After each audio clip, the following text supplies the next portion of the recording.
কিভাবে বাস্তবায়িত করবার জন্য সেই জন্য তার প্রক্রিয়া, সেই প্রক্রিয়াটা কিন্তু আমাদের বোঝা উচিত। তিনি সমাজের বিভিন্ন জায়গা থেকে প্রখ্যাত বিশিষ্ট জ্ঞানী লোকদেরকে সঙ্গে কথা বলতে শুরু করলেন। আমরা তাকে দেখেছি প্রথম থেকে তিনি কথাই বলতেন, শুধু শুনতেন।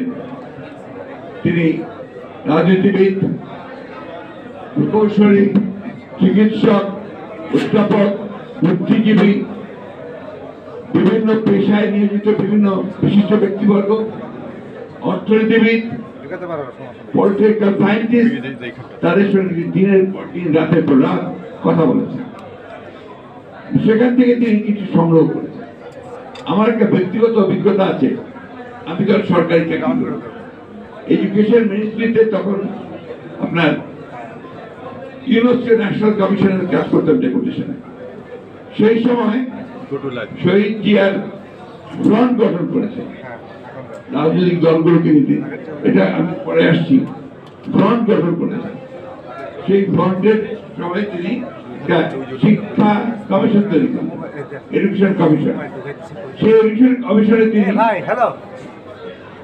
বিশিষ্ট শিক্ষাবিদদের তো নিলেনই, সঙ্গে কিছু বিশিষ্ট রাজনীতিবিদদেরও নিলেন।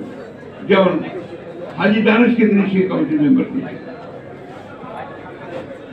এরকম কিছু কিছু ব্যক্তিকে তিনি সঙ্গে নিয়ে আসলেন, যারা পলিটিক্যাল সাইড থেকে তাকে সেই ফিডব্যাকটা দেবে। কাজী জাফর শিক্ষামন্ত্রী, মুজিবুর হক সাহেব শিক্ষা সচিব। এখন যে আপনারা প্রধানমন্ত্রীর কার্যালয় দেখছেন, এটা ছিল তখন আপনার পার্লামেন্ট। সেই পার্লামেন্টের কমিটি কক্ষে এই সভাগুলো হতো। আমরা 4 জন নির্বাচিত হয়েছিলাম to act as a voter.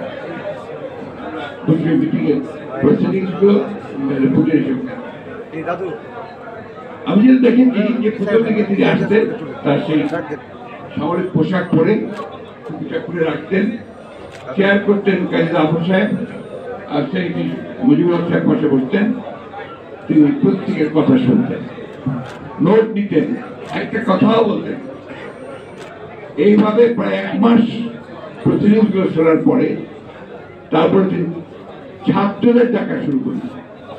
তখন ঢাকার মধ্যে ডাকসুর বিপি হচ্ছে আমাদের মাহমুদুর রহমান মান্না। তিনি ডেকে ডেকে ছাত্রদের কথা শুনতে শুরু করলেন, ছাত্রদের কথা শুনলেন। এরপরে তিনি ধরেন আস্তে আস্তে একটা কাজ শুরু করলেন। কথা এই জন্য বলছি, দেখুন তিনি কিন্তু সকলের কথা শুনলেন।